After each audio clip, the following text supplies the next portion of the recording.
Olá, tudo bem? Hoje nós vamos discutir o enfrentamento ao racismo.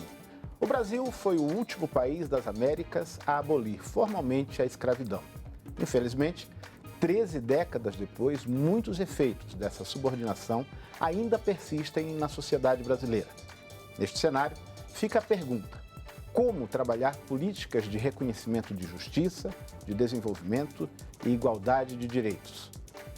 Para falar sobre o assunto, eu converso com o presidente da Fundação Palmares, Erivaldo Oliveira, e com o economista e consultor legislativo do Senado, Mário Teodoro. Antes, porém, eu gostaria de convidá-los a acompanhar comigo as informações da jornalista Ana Graziela Aguiar, que traz números sobre a discriminação e a desigualdade racial no país. Oi, Maranhão. Apesar de ser crime, a discriminação racial ainda é realidade no Brasil. No ano passado, o Disque 100, da Secretaria de Direitos Humanos, recebeu mais de 900 denúncias de discriminação racial. É importante lembrar que o racismo é crime inafiançável, não prescreve e prevê pena de 1 a 3 anos de prisão mais multa.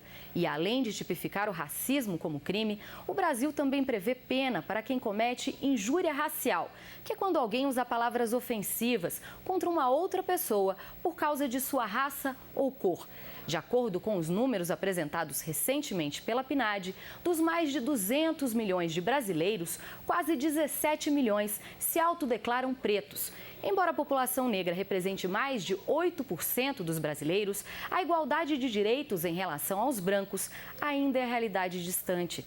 Em 2010, segundo o IBGE, 17% das mulheres brancas tinham ensino superior. Menos de 7% de pretas e pardas tinham diploma. E mais de 50% dessas mulheres nunca foram à escola ou têm ensino fundamental incompleto. Além de ser minoria nos bancos escolares, é a população negra que mais sofre com a violência. O Atlas da Violência 2017 apontou que de cada 100 pessoas assassinadas no Brasil, 71 são negras. Esses dados nos mostram que as discussões sobre políticas públicas mais efetivas para o enfrentamento do racismo no Brasil são mais do que urgentes. Não é mesmo, Maranhão?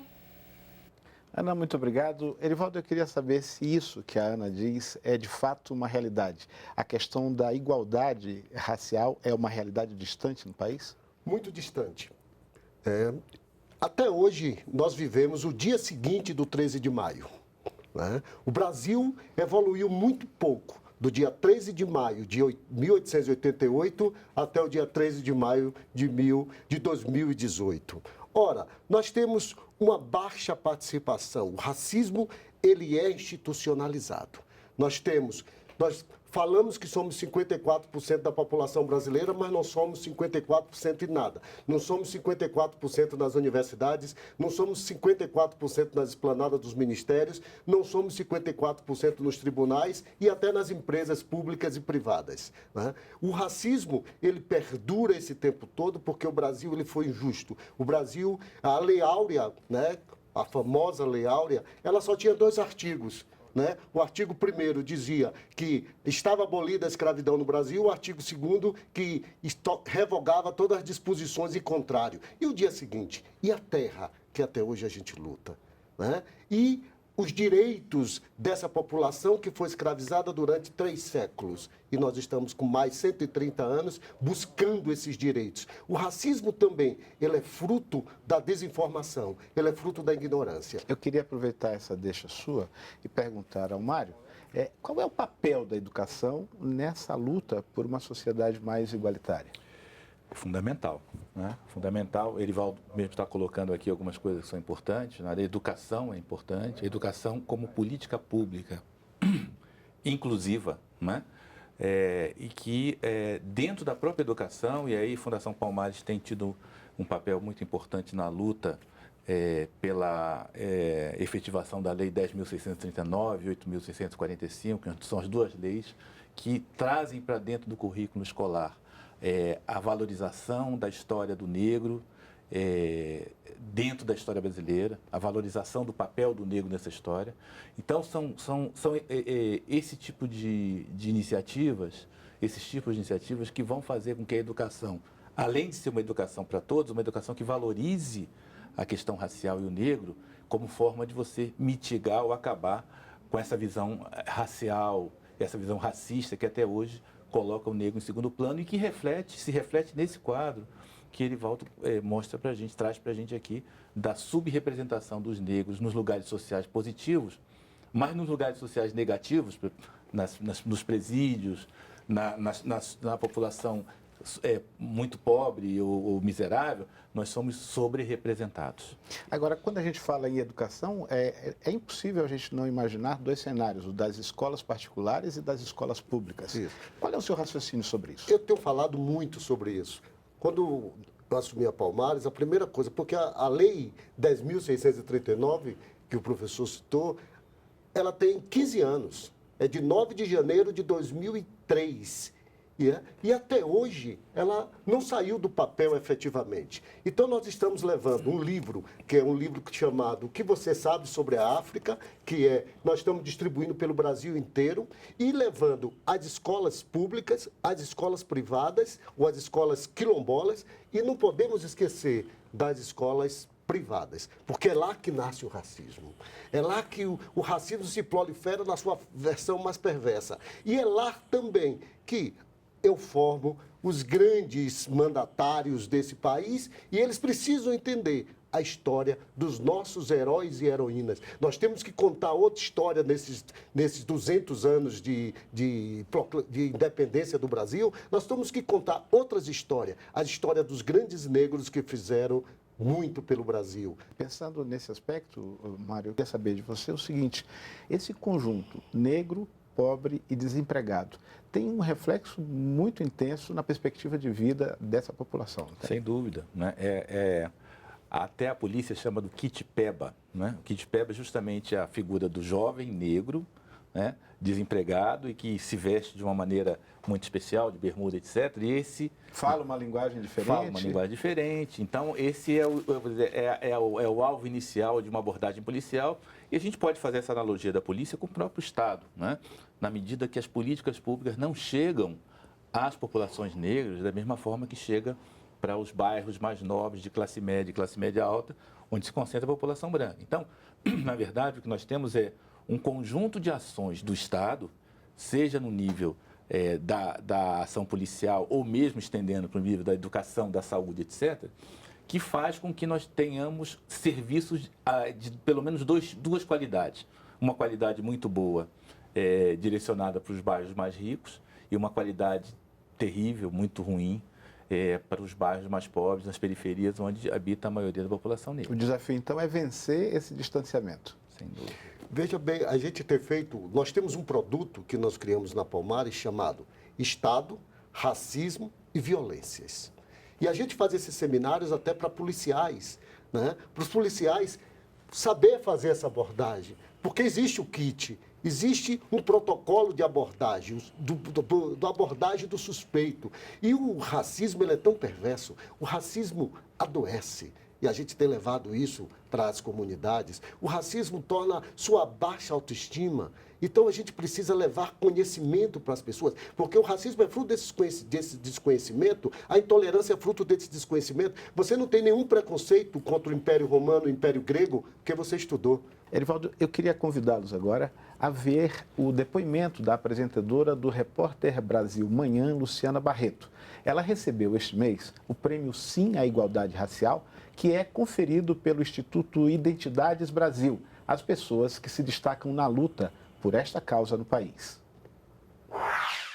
Nós convivemos um século com o mito da democracia racial e isso atrapalhou muito e ainda atrapalha essa discussão. No dia a dia, o racismo está aí. Absolutamente todos os piores indicadores sociais do Brasil estão ligados à população negra. Eu tenho usado um autor na minha pesquisa de mestrado que se chama Charles Mills. Sobre o racismo, ele diz o seguinte: existe um contrato racial.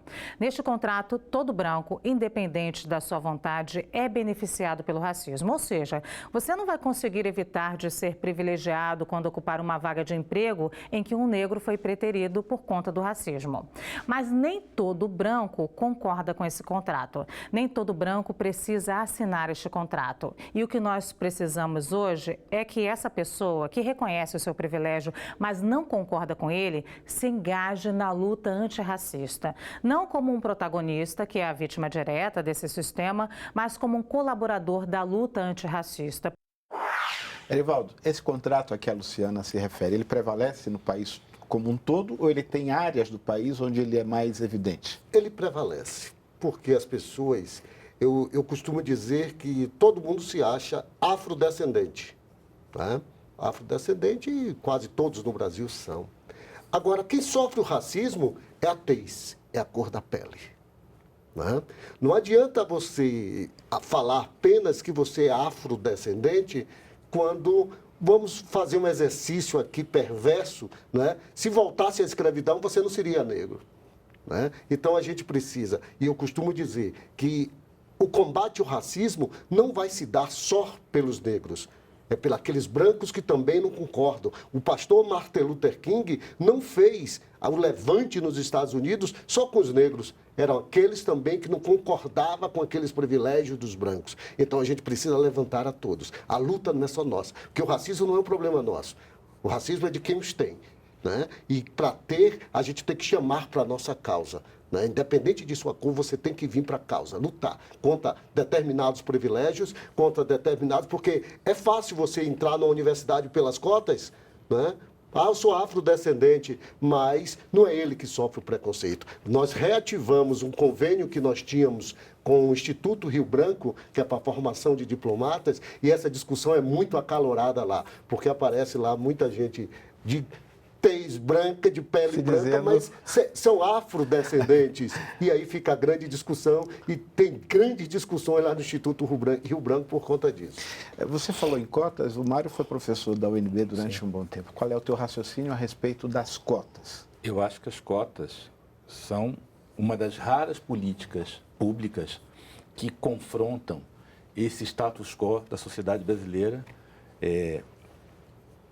atravessada pelo racismo institucional, que faz com que as instituições se acostumem, entre aspas, a receber determinadas pessoas em função da sua cor da pele. Então, nós temos hoje as instituições, por exemplo, pouquíssimos generais negros, pouquíssimos bispos negros, para a gente falar da igreja, pouquíssimos diretores de bancos negros.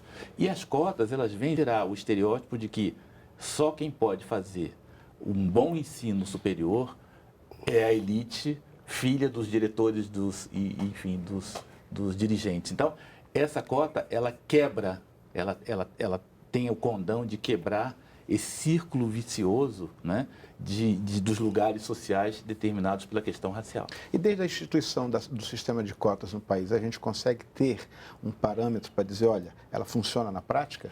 Sim, sem dúvida. Primeiro, pelo próprio ambiente da universidade hoje. Né? Quando se vai nas universidades, na UNB, na UFBA, enfim, todas as universidades, a gente vai ver uma diversidade muito maior entre os alunos e o hábito dos alunos da convivência entre a diversidade, que já é uma coisa fantástica.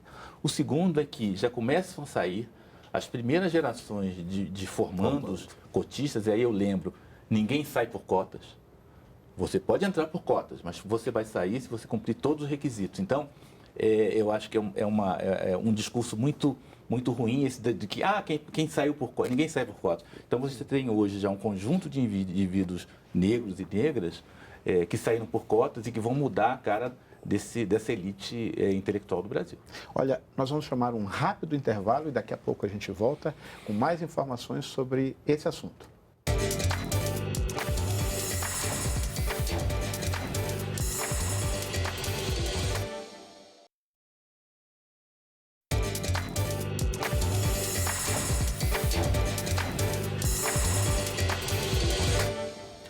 O Diálogo Brasil está de volta e nós estamos discutindo o enfrentamento ao racismo no nosso país. No bloco anterior a gente falou de educação, mas há uma questão da territorialidade que é muito importante. Como é que anda, Erivaldo, essa luta pela demarcação das terras dos quilombolas? É uma luta diária. O território é onde eu executo meus saberes, meus fazeres. Não existe nação sem território. Não existe comunidades quilombolas sem territórios. Hoje no Brasil eu tenho mais de 3.000 comunidades quilombolas certificadas pela Palmares. Olha o disparate da falta de uma política de Estado. Eu tenho 3.000 comunidades certificadas, mas eu só tenho apenas 268 tituladas, com propriedade da terra. Isso quer dizer que é uma insegurança jurídica completa, porque eu não posso melhorar minha casa, porque a qualquer momento eu posso perdê-la, eu não posso fazer políticas públicas de construção de moradias para quilombola, porque eu não tenho a titulação da terra, eu não posso fazer determinados tipos de agricultura, porque eu não tenho a titulação da terra, então a falta de titulação da terra ela é perversa. E o que é que retarda esse processo? O que retarda tem que ser uma política de Estado, não pode ser uma política de governo A ou governo B. E para ter essa política de Estado, é dotar o órgão que cuida da titulação de terras de dotação orçamentária. A gente cai na questão da falta de recursos. Da falta de recursos públicos para a gente titular. E fora as guerras que existem entre invasores dos territórios quilombolas, né? As grandes empresas privadas que têm empreendimento nos territórios quilombolas, que muitas vezes quer fazer a coisa de qualquer jeito, mas a Palmares senta e discute, porque eu só posso fazer um empreendimento como mineração, distribuição de energia elétrica no território quilombola, com a Palmares fazendo o licenciamento ambiental. Então, a gente discute com todos os empreendedores. O território é importante demais, porque é no território que eu desenvolvo a minha cultura, é no território que eu desenvolvo a minha economia e desenvolvo a minha religião. Né? Mário, você é consultor do Senado também. Sim. Quando a gente fala das questões legais de reconhecimento dessas áreas, qual é o papel do Senado nesse processo? Olha, o Senado, como casa legisladora, mesmo que revisora, né, ele tem um papel fundamental com relação a isso. Né? Mas também nós temos que ver o seguinte, pegando o gancho aqui do que ele voltar falando, dos interesses que estão por trás, né, dessa regularização da terra. Né? Nós temos aí mais de 3.000 comunidades a serem beneficiadas, né? Mas nós temos essas comunidades que estão em terras, que muitas vezes essas terras elas estão sendo cobiçadas por interesses econômicos. Nós participamos agora, eu tive o prazer de participar agora de uma Comissão Nacional da Verdade que cuidou da parte do DF, sobre as comunidades quilombolas do DF em torno. E nós identificamos mais de 20 comunidades, e a grande maioria delas sofre com o problema de grilagem, problema de ocupação, problema de falta de políticas públicas, justamente por isso, porque ainda não foram reconhecidas nem tiveram a titulação. Então, isso é um problema muito sério. Olha, a gente vai ver agora o depoimento do secretário nacional de Políticas de Promoção da Igualdade Racial, Juvenal Araújo. Alguns avanços fazem parte da atuação da nossa secretaria, entre eles a reserva de vagas no ingresso às universidades e ao serviço público, o monitoramento da Lei 10.639, também a regularização fundiária dos povos e comunidades tradicionais, o Sistema Nacional de Promoção da Igualdade Racial. São políticas públicas necessárias para a nossa população negra no Brasil e que nós trabalhamos por uma igualdade de fato, em que a população ela seja atendida de uma forma de equidade e também de igualdade. Erivaldo, o Juvenal toca em temas que nós, de alguma forma, já abordamos aqui, mas ele toca numa questão também da economia, do emprego.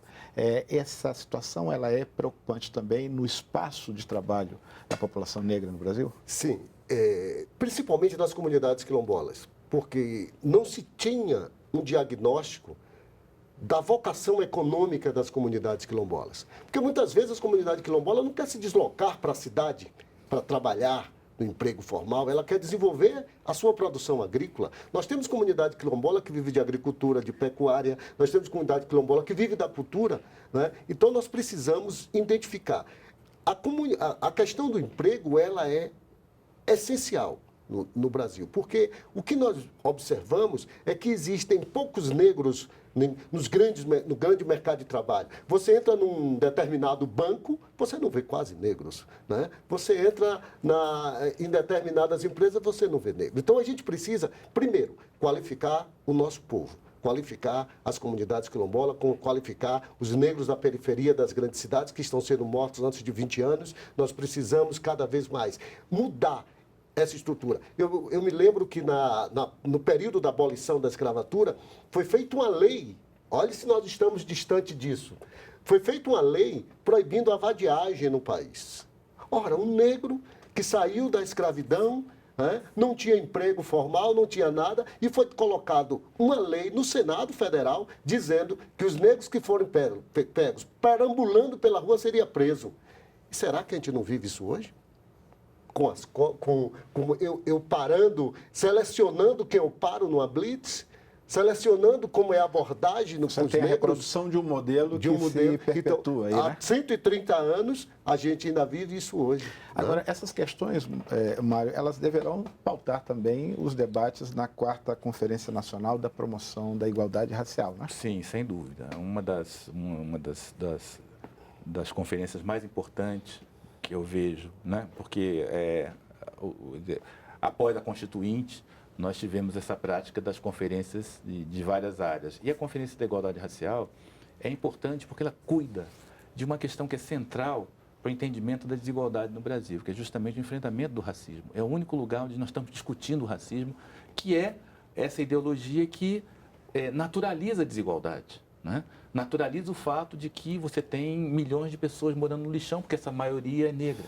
Então, a sociedade não se sente indignada com isso, porque é como se as pessoas tivessem o seu lugar social mais ou menos naturalizado. Isso é o racismo. E aí, a conferência e os outros instrumentos que se tem de igualdade racial vêm enfrentar essa ideologia, que é uma ideologia que, em determinado momento, nós vamos chegar a parar e falar, não, peraí, está acontecendo alguma coisa. Tem preto de menos aqui, tem branco de mais, etc, etc. Então, acho que é uma coisa que, no futuro, nós vamos ver a partir desse debate que começa com as conferências, mas que segue na sociedade como um todo. Vou aproveitar essa tua deixa e nós vamos ouvir agora a Eliana Emetério, do Movimento de Mulheres Negras e que também é vice-presidenta da ABGLT. O racismo talvez seja uma das formas mais violentas que um ser humano pode enfrentar.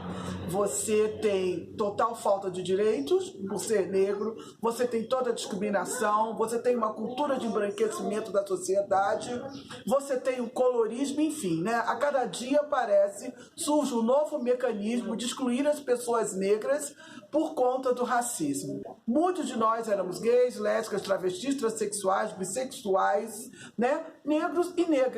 E, no entanto, essa discussão não havia porque esta pauta ainda não é uma pauta inserida no movimento LGBT, da mesma maneira que o movimento LGBT não discute as questões LGBT. Daí, nós temos hoje uma Secretaria de Igualdade Racial que tem como finalidade a inclusão dessa pauta entre as pautas da BGLT. Nós, da BGLT, estamos juntas no enfrentamento ao racismo. Erivaldo, essa é uma questão fundamental de ser discutida também, né? Fundamental. Imagine, o racismo já é muito forte, né? Naqueles seres ditos normais, mas como diz Caetano, de perto ninguém é normal, né? Então, imagine LGBT, né? O racismo que essas pessoas sofrem. Aqui em Brasília tem uma associação de negros, deficientes auditivos, gays. Imagine o racismo que essas... de características um conjunto de características que ele exclui mais difícil da sociedade. Claro. Então, a gente precisa abraçar essas pessoas, trazer, né? Trazer para o nosso movimento.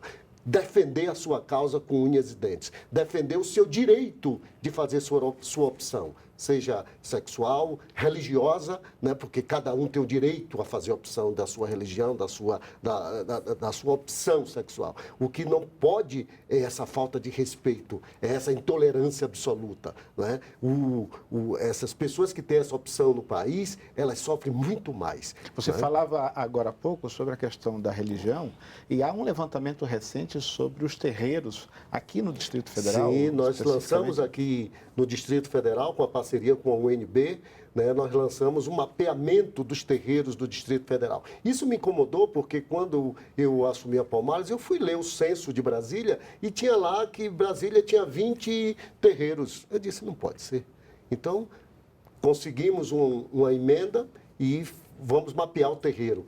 E durante 1 ano e 4 meses, nós rodamos todo o Distrito Federal, né, para fazer esse mapeamento. E descobrimos que Brasília tem mais de 450 terreiros. 340 estão catalogados no nosso livro do mapeamento. Foram 300, mais de 400. Muitos não quiseram se identificar, porque fica vizinho de determinadas comunidades e tem uma intolerância muito grande. Mas os outros tiveram coragem, entregamos isso ao governo federal, entregamos ao governo do Distrito Federal, para a partir daí a gente traçar políticas públicas para esses terreiros. Agora, Mário, aproveitando essa discussão, Sim. não só a questão da religião, mas a questão da participação do negro nas produções culturais, o espaço que não lhe é garantido. Recentemente a gente viu até uma manifestação do Ministério Público da Bahia tratando desse assunto. Sim, né? sim. É curioso porque se nós pegarmos a produção, o cenário cultural, né, brasileiro, ele é caracteristicamente ligado às raízes africanas, às raízes afro-brasileiras. Quer dizer, a nossa cultura, a nossa música, a nossa poesia. E, ao mesmo tempo, o que nós estamos vendo hoje é a ausência quase que completa do elemento negro em alguns espaços que são fundamentais. Espaços que tentam retratar a realidade brasileira, mas retrata com esse filtro que faz com que a realidade se pareça mais com a realidade europeia do que com a própria realidade brasileira. Então, esse é um drama, e um drama que nós temos que enfrentar. Eu acho que o Ministério Público foi muito feliz, né, nesse enfrentamento, e também chamar a atenção de que isso não é novo, isso acontece há muito tempo, né? As Gabrielas brancas, por exemplo, quando a Gabriela realmente é negra, mas agora me parece que em função dessa própria aumento da vigilância com relação à questão racial, essa pauta está se colocando. Olha, o nosso tempo terminou, infelizmente a gente não vai conseguir abordar todos os assuntos, mas acho que o nosso programa deu uma bela contribuição para esclarecer o telespectador brasileiro sobre a questão da igualdade racial. Se você quiser saber mais sobre o nosso programa, entre no site da TV Brasil. Te espero na segunda que vem, às 10h15 da noite. Até lá!